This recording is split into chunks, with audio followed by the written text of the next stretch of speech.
बच्चों ये है हमारा लेक्चर 227 और हम कर रहे हैं आपका एनसीईआरटी में the bond of love. The bond of love हम बिहाइव में कर रहे हैं। चैप्टर नंबर है 9। हमने बात की थी ब्रूनो की। ब्रूनो जो कि एक बियर था, स्लॉथ बियर था, जो कि जो चैप्टर के नरेटर हैं उनकी वाइफ से बहुत क्लोज हो गया था। मतलब पर वो बड़ा होता जा रहा था, बहुत बड़ा होता जा रहा था, तो उसको पिंजरे में रखना पड़ रहा था। तो यहाँ तक हमने पढ़ा था। अब हम हैं page 116 paragraph 13। Then my son and I advised my wife and friends advised her to give Baba to the zoo at Mysore. इसके बाद मेरे बेटे और मैंने मेरी वाइफ को एडवाइस किया। मेरे बेटे और मैंने वाइफ को एडवाइस किया और हमारे दोस्तों ने भी उसे एडवाइस किया कि बाबा को जू में दे दो, कि बाबा को जू में दे दो मैसूर में। वो बड़ा होता जा रहा है, उसे घर नहीं रख सकते। कुछ हफ्तों की सबसे इतनी सारी एडवाइस सुनने के बाद she at last consented. Last में जो राइटर की वाइफ है वो मान गई। स्लॉथ बियर जो कि ब्रूनो है, जिसका नाम उसने ब्रूनो रखा था, बाबा भी बोलती थी प्यार से, उसको जू में देने के लिए मान गई। Hastily and before she could change her mind a letter was returned to the curator of the zoo. और इससे पहले कि वो अपना दिमाग बदल लेती, अपना मन बदल लेती, तो उसने जू के क्यूरेटर को लेटर लिखा। जू का क्यूरेटर कौन होता है? इंचार्ज ऑफ जू, ठीक है। उसने जू के इंचार्ज को लेटर लिखा। Did he want a tame bear for his collection? मतलब लेटर ऐसा लिखा कि क्या उसे एक पालतू भालू चाहिए अपने कलेक्शन के लिए। Did he want a tame bear for his collection? He replied yes. उसने हाँ में जवाब दिया। The zoo sent a cage from Mysore in a lorry, a distance of 87 miles, and Baba was packed off. Did he want a tame, मतलब चिट्ठी लिखी, मतलब जल्दी जल्दी लिखी। क्यों? क्योंकि फिर उसकी बीवी अपना मन ना बदल दे और स्लॉथ बियर को, जो बियर था, उसको बोले वापस घर पे ही रखना है, इसलिए फटाफट में चिट्ठी लिखी गई। वहाँ से हाँ जवाब आया। जो क्यूरेटर था जू का, उसने हाँ जवाब दिया। तो जू ने एक मैसूर से केज भिजवाया। मैसूर से जू ने एक केज भिजवाया इन अ लॉरी में एक केज भिजवाया। A distance of 87 miles and Baba was packed of. जू ने एक केज भिजवाया मैसूर से एक लॉरी में, और डिस्टेंस कितना था उस जू का? 87 माइल था, और बाबा को उस केज में पैक करके भेज दिया गया। 14th paragraph. We all missed him greatly. हम सब उसे बहुत ज़्यादा याद करते हैं। But in a sense we were relieved. पर हम थोड़ा, एक तरह से हम लोग थोड़ा रिलीव भी हो गए, मतलब हम लोग थोड़ी, हमने हाश भी की। My wife was inconsolable. मेरी बीवी बिल्कुल हाथ में ही नहीं आ रही थी, वो मतलब बहुत रोए जा रही थी। She wept and fretted. वो रोए जा रही थी, उससे घड़ी घड़ी। फ्रेटेड मतलब उसे चिंता हो रही थी, उसे दुख हो रहा था, वो एकदम रिलैक्स ही नहीं हो पा रही थी। कुछ दिनों के लिए तो उसकी वाइफ ने कुछ खाया ही नहीं। Then she wrote a number of letters to the curator. और उसके बाद वो जू के क्यूरेटर को घड़ी घड़ी चिट्ठियां लिखने लगी। हाउ वॉज बाबा? चिट्ठियों में क्या लिखती थी कि बाबा कैसा है। Back came the replies well but fretting, he refuses food too. वापस क्या जवाब आता था जू के क्यूरेटर से कि अच्छा है पर दुखी है। फ्रेटिंग मतलब दुखी, वो भी याद करता। ही रिफ्यूजेस फूड टू, वो भी वहाँ खाना नहीं खाता था, उसको भी राइटर की बीवी की याद आती थी। मतलब दोनों के बीच में बॉन्ड एक माँ बच्चे जैसी बन गई थी, राइटर की बीवी और ब्रूनो के बीच। 15th। After that friends visiting Mysore were begged to make a point of going to the zoo and seeing how Baba was getting along. उसके बाद जो भी दोस्त मैसूर जाते थे उन्हें उनसे रिक्वेस्ट की जाती थी कि एक बारी जू का चक्कर ज़रूर लगाना और देख के आना कि उनका बाबा ठीक है कि नहीं। मतलब कोई भी फ्रेंड अगर मैसूर जा रहा हो और राइटर को या उसकी बीवी को पता लगे तो रिक्वेस्ट करते थे कि एक बारी जू का चक्कर मार के आना। दे reported that he was well but looked very thin and sad. वो फिर बताते थे कि भाई वो ठीक ठाक है पर बिल्कुल पतला और दुखी दुखी रहता है। All the keepers at the zoo said he was fretting. और वहां पे जितने भी कीपर्स होते थे, जू में जितने भी लोग होते थे, कीपर्स होते थे, all the keepers at the zoo said he was fretting. Fretting का मतलब बिल्कुल दुखी है, अनहैप्पी है और रिलैक्स नहीं है। He was fretting. For 3 months I managed to restrain my wife from visiting Mysore. 3 महीनों के लिए मतलब राइटर कामयाब रहा अपनी बीवी को रोकने के लिए, ताकि रोकने को कि वो मैसूर ना जाए। Then she said one day I must see बाबा। फिर एक दिन उसने कहा कि मुझे बाबा को मिलने जाना ही पड़ेगा। Either you take me by car or I will go myself by bus। या तो मुझे कार में लेके चलो या तो मैं अकेली ही बस में चली जाऊंगी। और ट्रेन, तुम मुझे कार में लेके चलो, नहीं तो मैं बस में चली जाऊंगी, नहीं तो ट्रेन में चली जाऊंगी। मतलब वो राइटर को धमकाने लगी उसकी wife. So I took her by car. तो राइटर फिर आखिर अपनी बीवी को कार में मैसूर लेके गया, जहाँ पे उसके जो पेट था ब्रूनो, उसको दे दिया था उन लोगों ने, वहां जाके उसको लेके गया। 16th, friends had conjectured that bear would not recognise her. उनके सारे दोस्तों का ये मानना था कि 3 महीनों बाद तो वो भालू भी भूल गया होगा। कंजेक्टर्ड मतलब सब दोस्तों ने ऐसा मान लिया कि 3 महीनों बाद तो वो भालू भी भूल गया होगा उनको। I had thought so too. ऐसा उस राइटर ने भी सोचा था। But while she was yet some yards from his cage Baba saw her and recognised her. पर अभी भी but while she was yet some yards from his cage, पर अभी भी जब वो केज से थोड़ी ही यार्ड्स की दूरी पे थी, पर जब अब वो थोड़ी से यार्ड्स की दूरी पर थी केज से, बाबा सॉ हर, बाबा ने उसे देखा और रिकॉग्नाइज किया। मतलब बाबा उसे देखा और पहचान गया। He howled with happiness she ran up to him, patted him through the bars and he stood on his head in delight. So जब अभी कुछ ही यार्ड्स की दूरी पे था केज से, बाबा ने उसे देखा और उसे रिकॉग्नाइज किया। ही होल्ड विद हैप्पीनेस, वो एकदम खुश हो गया खुशी के मारे। She ran up to him, और वो दौड़ पड़ी, उसकी पीठ थपथपाई, मतलब पिंजरे से ही राइटर ने उसकी पीठ थपथपाई और वो अपने खड़ा हो गया, एकदम खुशी से खड़ा हो गया। For the next 3 hours she would not leave that cage. अगले 3 घंटे तक उसकी वाइफ उस भालू के केज, वहां जू में उस भालू के केज के आगे 3 घंटे तक खड़ी रही। She gave him tea, lemonade, cakes, ice cream and what not. उसको सब देने लगी वो। उसने उसको चाय दी, लेमोनेड दिया, केक्स, आइसक्रीम, सब कुछ दिया। Then closing time came. अब जू के बंद होने का समय आ गया। And we had to leave, और उनके जाने का भी समय आ गया। My wife cried bitterly. अब उसकी बीवी जोर जोर से रोने लगी। बाबा क्राइड बिटरली, बाबा भी जोर जोर से रोने लगा।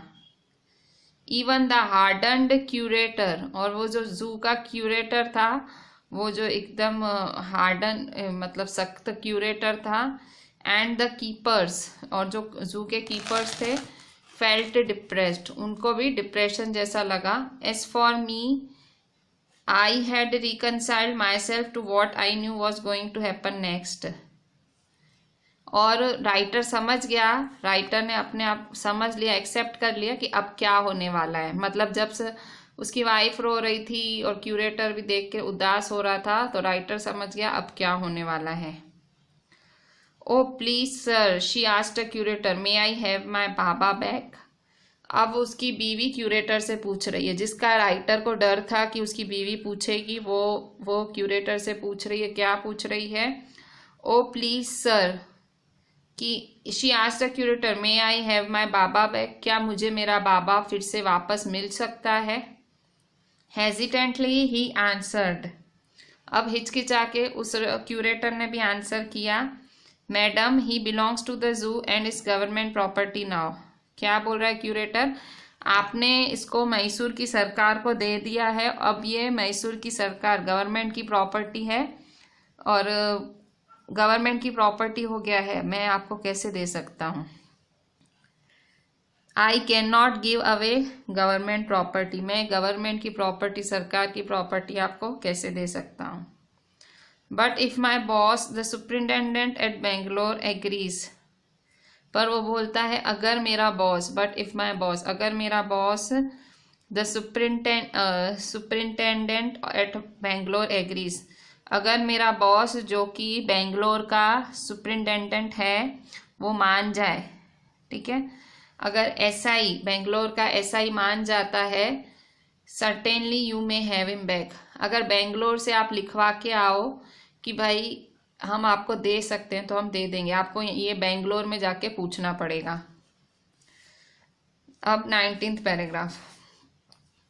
There followed the return journey to Bangalore and a visit to superintendent bungalow. अब क्या हुआ, वापस राइटर और उसकी बीवी वापस बेंगलोर गए और फिर बेंगलोर जाते ही वो कहाँ गए? सुपरिटेंडेंट के बंगलो में, क्योंकि वहीं से क्यूरेटर ने कहा था आपको वहां से परमिशन लानी पड़ेगी। A tearful pleading, Baba and I are both fretting for each other, will you please give him back to me. अब उसकी वाइफ ने रोते हुए रिक्वेस्ट की सुपरिटेंडेंट से कि बाबा और मैं, बाबा कौन? भालू, बाबा और मैं दोनों एक दूसरे को बहुत याद करते हैं, दोनों बहुत ज़्यादा दुखी हैं और दोनों एक दूसरे के लिए चिंता में रहते हैं, दोनों रिलैक्स्ड नहीं हैं। Will you please give him back to me, क्या आप बाबा को मुझे रिटर्न करोगे? He was a kind hearted man and consented. जो सुपरिटेंडेंट था वो काइंड हार्टेड मैन था, मतलब अच्छा आदमी था, एंड कंसेंटेड, और वो मान गया। सुपरिटेंडेंट एक जो है कोमल हृदय वाला आदमी था और वो मान गया। Not only that but he wrote to the curator telling, इतना ही नहीं पर उसने क्यूरेटर को भी लिखा, telling him to lend us a cage for transporting the bear to Bangalore. उसने क्यूरेटर को भी चिट्ठी लिखी कि भाई हमें ये जो केज है वो आप उधार दो ताकि हम बियर को बेंगलोर शिफ्ट कर सकें, मतलब आप हमें ये केज उधार दो ताकि हम बियर को बेंगलोर शिफ्ट कर सकें। मतलब ये जो इसकी बीवी ने जो रिक्वेस्ट की थी, तो वो जो सुपरिटेंडेंट था वो बहुत ही काइंड हार्टेड था, कोमल हृदय वाला इंसान था, मान गया। इतना ही नहीं, उसने क्यूरेटर को चिट्ठी लिखी, किसने? सुपरिटेंडेंट ने मैसूर के क्यूरेटर को चिट्ठी लिखी कि आप उनको केज में देना हो, बाबा केज में देना। भाई कैसे ले जाएंगे? केज में ले जाना पड़ेगा ना Bangalore. Back we went to Mysore again, और अब फिर से राइटर और उसकी बीवी फिर से मैसूर गए, armed with the superintendent's letter. उनके हाथ में क्या था? सुपरिटेंडेंट का चिट्ठी था।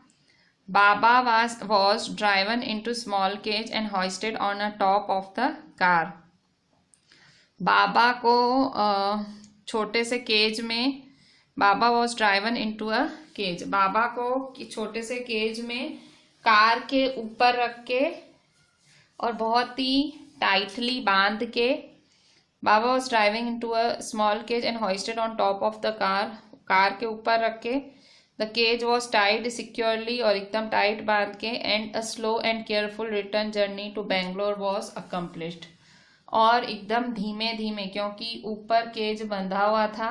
Baba was driven into a small cage and hoisted on top of the car, उसको कार के ऊपर रखा गया। The cage was tied securely, और बहुत ही मतलब अच्छे से उसको टाई किया गया। And a slow and careful return journey to Bangalore was accomplished, और धीरे धीरे और केयरफुली बेंगलोर जाया गया। सो अब इस तरह से बाबा को घर ले जाने का slow and careful return journey to Bangalore was accomplished, तो इस तरह से उसे ले जाने का काम किया गया। वंस होम, और एक बारी जब वो घर आए, once home a squad of coolies were engaged for special work in our compound. फिर एक बारी जब वो घर आए, कूलीज की पूरी संख्या, सेना इकट्ठी कर दी गई। Were engaged for special work in our compound, so एक बार घर आने के बाद कूलीज की सेना इकट्ठी कर दी गई कंपाउंड में स्पेशल काम करने के लिए। And island was made for Baba, Baba के लिए एक आइलैंड बना दिया गया। It was 20 feet long and 15 feet wide. वो आइलैंड कैसे था? वो आइलैंड था 20 फीट लंबा और 15 फीट चौड़ा। And was surrounded by a dry pit, वो आइलैंड किससे सराउंड किया हुआ था? सूखे खड्डे से और मोट सूखे खड्डे से सराउंड किया गया था। 6 feet wide and 7 feet deep, 6 feet गहरा, मतलब 6 फीट चौड़ा और 7 फीट गहरा।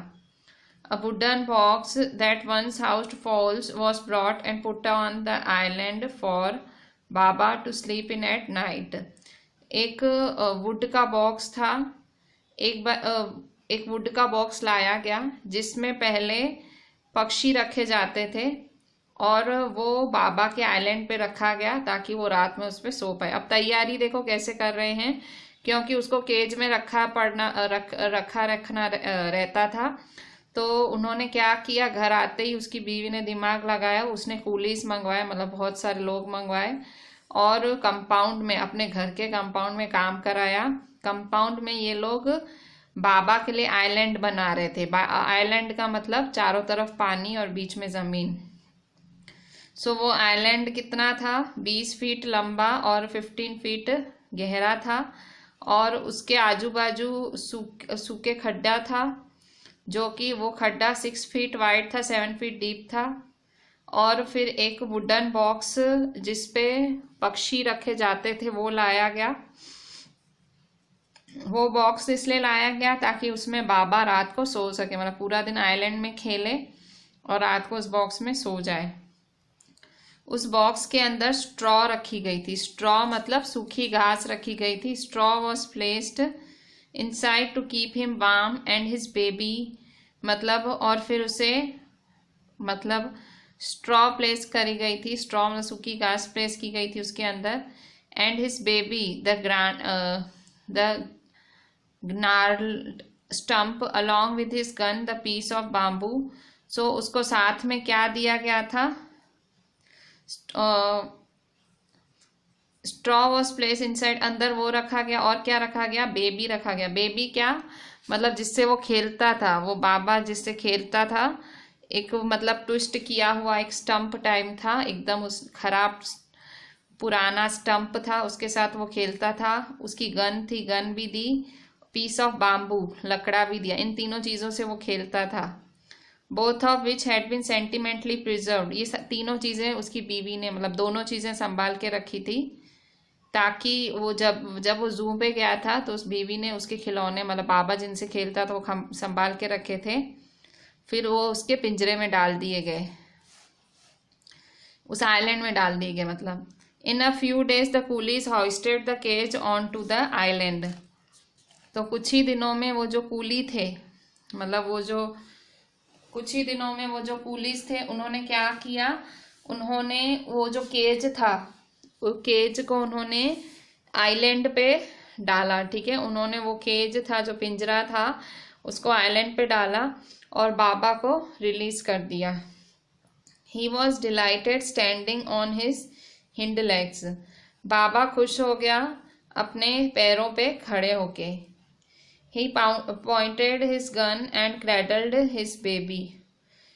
सो वो मतलब अपनी गन दिखाने लगा और बेबी के साथ खेलने लगा, जो वो मतलब छोटा सा वो स्टंप था, उससे खेलने लगा। हॉइस्टेड का मतलब वो in a few days the police hoisted the cage on to the island, मतलब खींच के उन्होंने आइलैंड में डाल दिया वो केज। मतलब बाबा को कहाँ डाल दिया? आइलैंड में डाल दिया और बाबा को छोड़ दिया, केज में से निकाल दिया। वो खुश हो गया और अपने पैरों पे खड़ा हुआ और वो अपनी gun, he pointed his gun and cradled his baby, और वो मतलब वो जैसे गन से वो गन दिखा रहा था सबको और वो स्टंप से बेबी की एक्टिंग करता था, वैसा कर रहा था। My wife spent hours sitting on a chair. घंटों घंटों उसकी बीवी, राइटर की बीवी, चेयर पे बैठी रहती थी और वो उसे अपने गोदी में बिठा के रखती थी। While he sat on her lap, वो उसकी गोदी में बैठा रहता था राइटर की बीवी पे के। He was 15 months old and pretty heavy too. Baba खाली 15 महीने का ही था, मतलब 1.25 साल का था, पर बहुत भारी हो गया था। The way my wife reaches the island, जिस तरह से राइटर की बीवी आइलैंड पहुंची, and leaves it is interesting, वो कैसे उस आइलैंड में जाती थी और वापस कैसे आती थी, वो बहुत ही ज़्यादा इंटरेस्टिंग है। I have tied a rope to the overhanging branch of a mango tree with a loop at its end. Writer ने क्या किया? राइटर ने एक डोरी बांधी। I have tied a rope, writer ने एक डोरी बांधी to the overhanging branch of a mango tree, मतलब एक मैंगो ट्री की ब्रांच जो लटक रही थी उससे डोरी बांधी। With a loop at its end, मतलब उसके एंड में एक लूप था। Putting 1 foot in the loop, so वो लूप में एक पैर डालती थी फिर दूसरा डालती थी। She kicks off with the other to bridge the 6 foot gap that constitutes the width of the surrounding pit. तो वो 6 फीट चलती थी डोरियों से, उन मतलब मैंगो ट्री की डोरियों से चलती थी। That constitute the width of the surrounding pit, मतलब जितना चौड़ाई थी उस पिट की उतना उसको चलना पड़ता था राइटर की बीवी को, इस तरह से। The return journey is made the same way, इसी तरह से वो वापस भी आती थी। पहले आइलैंड में से जाती थी मैंगो ट्री से चढ़ के और फिर वापस भी आती थी।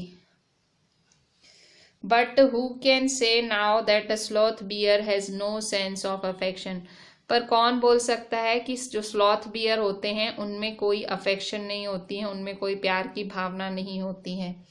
No memory and no individual characteristic, ना वो याद रख सकते। कौन कहेगा कि उनकी याददाश्त अच्छी नहीं होती है स्लॉथ बियर्स की? कौन कहेगा उनमें कोई खूबी नहीं होती है? सो ये थी स्टोरी केनेथ एंडरसन की। मतलब यहाँ ये चैप्टर है द बॉन्ड ऑफ लव, कि प्यार की जो कड़ी, तो प्यार की कड़ी एक जानवर से भी बंध जाती है। इतनी ऐसी मतलब इस तरह की बॉन्डिंग हुई कि एक बच्चे के साथ किसी मदर की बॉन्डिंग होती है, जबकि राइटर को खुद को बच्चे थे, सन था, सन का मेंशन किया है, पर राइटर की बीवी का एक ऐसा बॉन्डिंग हो गया कि उसको जब ले जाया गया उससे रहा नहीं जा रहा था। कैसे वापस लाए और उसको केज में रखना पड़ता था, पर कैसे वो भी प्रॉब्लम सॉल्व की उन लोगों ने, किस तरह से प्रॉब्लम सॉल्व की। सो यही सब है। सो केनेथ एंडरसन की ये स्टोरी है द बॉन्ड ऑफ लव, ठीक है। स्लॉथ बियर ब्रूनो के बारे में है, किस तरह से उसकी माँ मार दी गई थी, राइटर के ही शायद दोस्तों ने मारी थी। कैसे फिर उसको लेके आया था वो, अपनी बीवी को गिफ्ट दिया बेंगलोर। फिर किस तरह से बीवी इतनी अटैच्ड हो गई, कैसे वो खेलता था पूरे घर के साथ, कैसे वो फिर बड़ा हुआ तो प्रॉब्लम हो गया सबके लिए, कुछ भी खा जाता था। कैसे उसको जू में बेच दिया गया, बेच के फिर घड़ी घड़ी कोशिश की जा रही थी कि भाई नॉर्मल हो जाए, पर उसकी बीवी नहीं हो रही थी। फिर गए वहाँ, उसकी हालत ख़राब थी, यहाँ उसकी बीवी की ख़राब, तो उसकी बीवी वापस लाई आके, सुपरिटेंडेंट से चिट्ठी लिखवाई, फिर उसको पिंजरे में लेके वापस आए। जब वापस आए फिर से वही कि इसको रखें कहाँ, उसके लिए एक आइलैंड बनवाया छोटा सा अपने कंपाउंड में ही, खड्डे में, जैसे भाई सब जानवर रहते हैं वैसे रहे, और केज रखा, उसके खिलौने रखे, ठीक है। सो इस तरह से मतलब एक जानवर के लिए इतना सारा कर रहे हैं। और ठीक है, सो इससे एक बात और होता है कि जो राइटर है वो बहुत पैसे वाला होगा, क्योंकि एक जानवर के खाने पीने का खर्चा इतना उठाना, उसके लिए आइलैंड बनवाना, सो ऑब्वियसली एक वेल्दी राइटर होगा जिसने भी स्टोरी लिखी है, मतलब जो भी नरेटर है, कैनेथ एंडरसन। सो राइटर बहुत ज़्यादा ऑब्वियसली वो खर्चा कर सकता होगा, तभी वो इतने महंगे और इतने भारी जानवर का खर्च उठा पा रहा होगा, ठीक है। So this was all about the bond of love. बच्चों अभी है बाजू वाले पेज 119 पे ही थिंकिंग अबाउट द टेक्स्ट है, बैक एक्सरसाइज मतलब चैप्टर के बाद वाली एक्सरसाइज है एनसीईआरटी में ही। Thinking about the text, question 1, given in the box are some headings, find the relevant paragraphs in the text to match the headings. So इस box में कुछ हेडिंग्स दी हुई हैं, सो आपको बताना है अंदर बुक में से कि कौन सी हेडिंग किसके साथ मैच हो रही है। An orphaned cub, Bruno's foot chart, an accidental case of poisoning, playful Baba, pain of separation, joy of reunion, a request to the zoo, and island in the courtyard. तो ये सारे जो शब्द हैं आपको पैराग्राफ में ढूंढने हैं। एन ऑर्फेंड कब कौन से पैराग्राफ में है? सो वो है पैराग्राफ 1 में। सो एन ऑर्फेंड कब है, ये पैराग्राफ 1 लिखा हुआ है, इसमें ऑर्फेंड कब है, ठीक है। So I will begin, I was मतलब ऑर्फेंड कब के बारे में कहाँ लिखा हुआ है भाई? एक अनाथ बियर, उसके बारे में कहाँ लिखा हुआ है? तो देखो यही चालू हुआ, ब्रूनो बाय एक्सीडेंट मिला था, ठीक है, पिग को मार दिया था, everything was over, sloth bear came panting. So ये पैराग्राफ 1 में, मतलब ये जो ऑर्फेंड कब, ये जो अनाथ बियर है, इसका पैराग्राफ 1 में बताया गया है। सो ऑर्फेंड कब कहाँ बताया गया है? पैराग्राफ 1 में।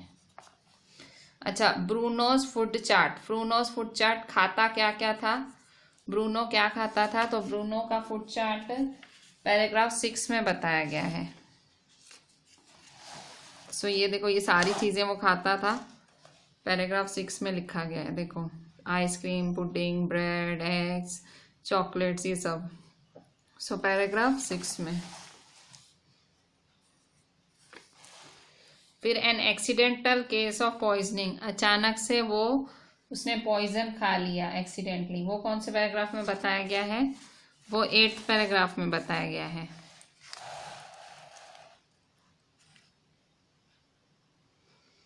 ठीक है। सो पॉइजनिंग का केस जो है वो 8th पैराग्राफ में बताया गया है। ये रहा, बेरियम कार्बोनेट खा गया था, ठीक है।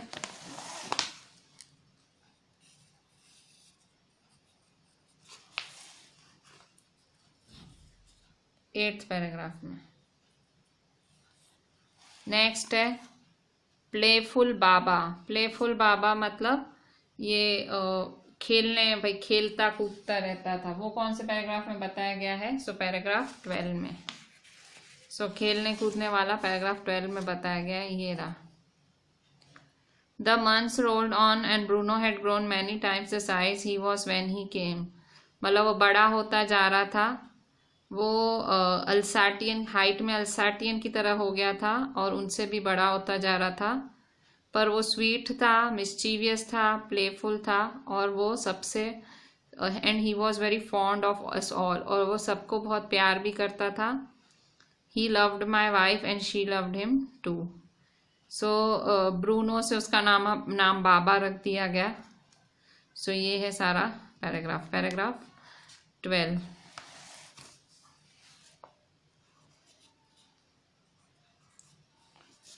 पैराग्राफ 12, पेन ऑफ सेपरेशन, जुदाई का गम। सो पेन ऑफ सेपरेशन ये कौन से पैराग्राफ में है? 14th पैराग्राफ में। We all missed him greatly, but in a sense we are relieved. My wife was inconsolable. She wept.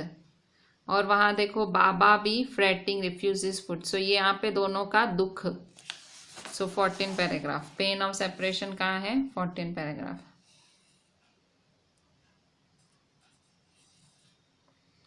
फिर नेक्स्ट है जॉय ऑफ रीयूनियन, ठीक है, मिलने का जॉय। सो 17 पैराग्राफ पे है joy of reunion. For the next 3 hours she would not leave that cage. अगले 3 घंटों के लिए वो अपना पिंजरा नहीं उसने पिंजरा नहीं छोड़ा, उसको सब कुछ दिया, tea, lemonades, cakes, ice cream, what not. Closing time came and we had to leave. My wife cried bitterly, Baba cried bitterly. So ये सब क्या है? ये मिलने की एक वो, तो ये है पैराग्राफ 17, जॉय ऑफ रीयूनियन, फिर से मिलने की खुशी। 17 पैराग्राफ में दिखाया गया है। अ रिक्वेस्ट टू द जू, जू से रिक्वेस्ट की, कौन से पैराग्राफ में रिक्वेस्ट की? 18th पैराग्राफ में। सो जू से रिक्वेस्ट की 18th पैराग्राफ में, ये रहा 18th। Oh please sir, she asked the curator, may I have my Baba back, मुझे मेरा बाबा वापस दे दो। So 18th paragraph.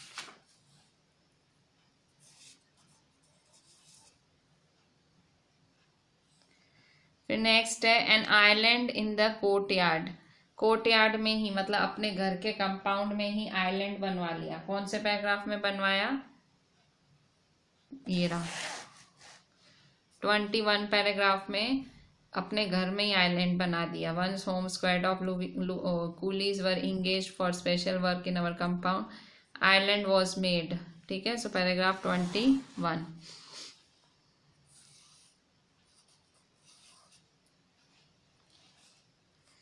सेकेंड, अब आंसर द फॉलोइंग क्वेश्चंस। इन क्वेश्चंस को आंसर करना है। सो क्वेश्चन 1,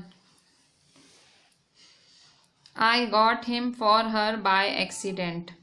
क्या बोल रहा है कि मैं ब्रूनो को उसके लिए लाया बाय एक्सीडेंट। मतलब बाय एक्सीडेंट मतलब एक्सीडेंटली मैं ब्रूनो को उसके लिए ले आया। First, who says this, who, do, him and her refer to, who is the incident referred here.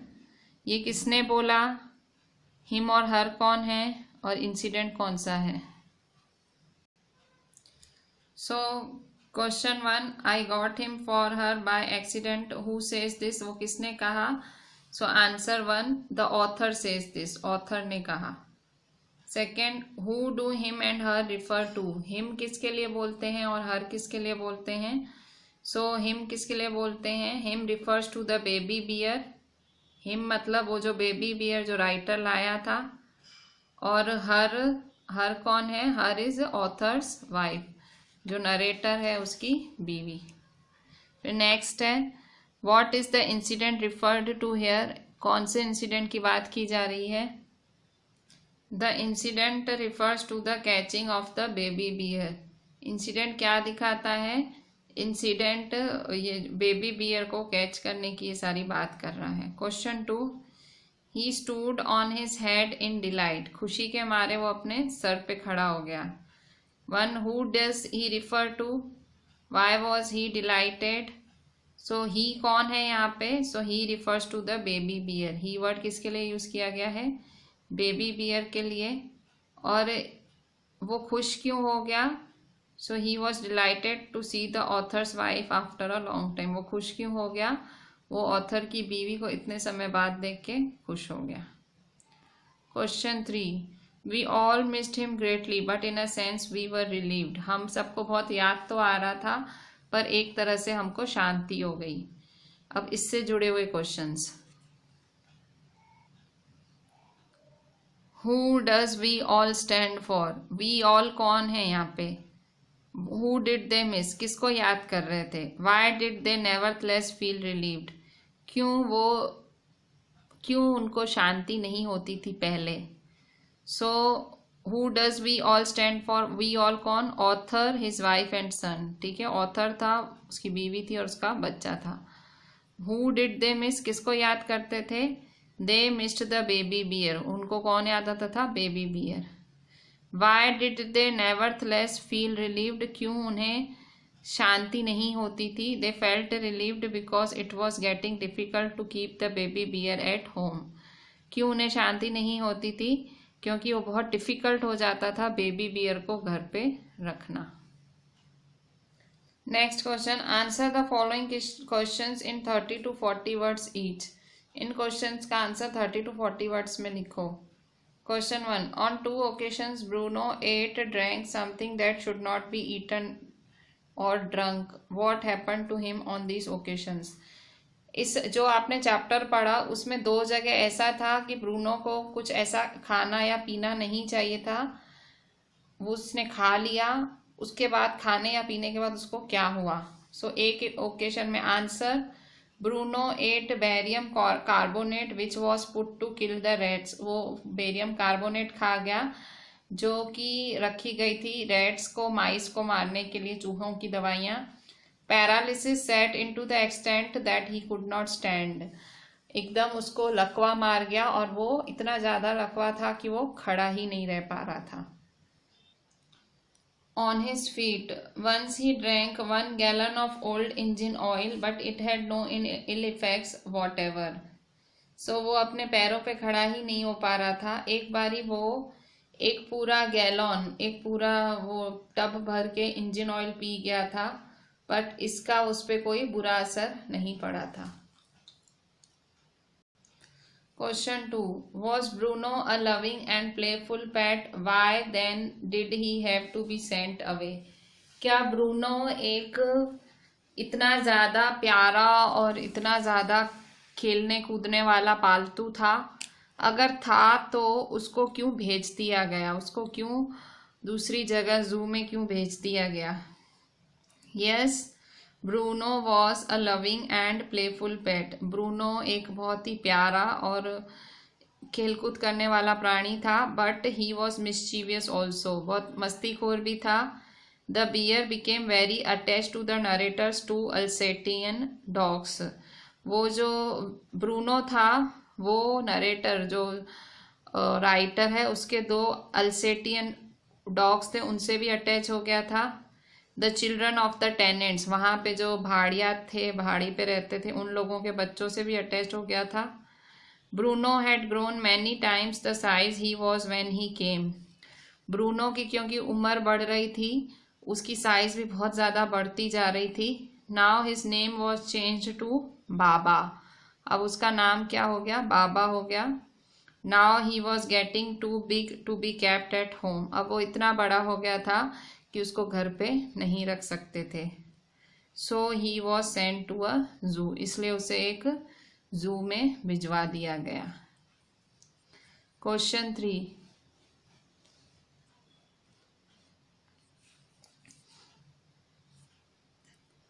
How was the problem of what to do with Bruno finally solved?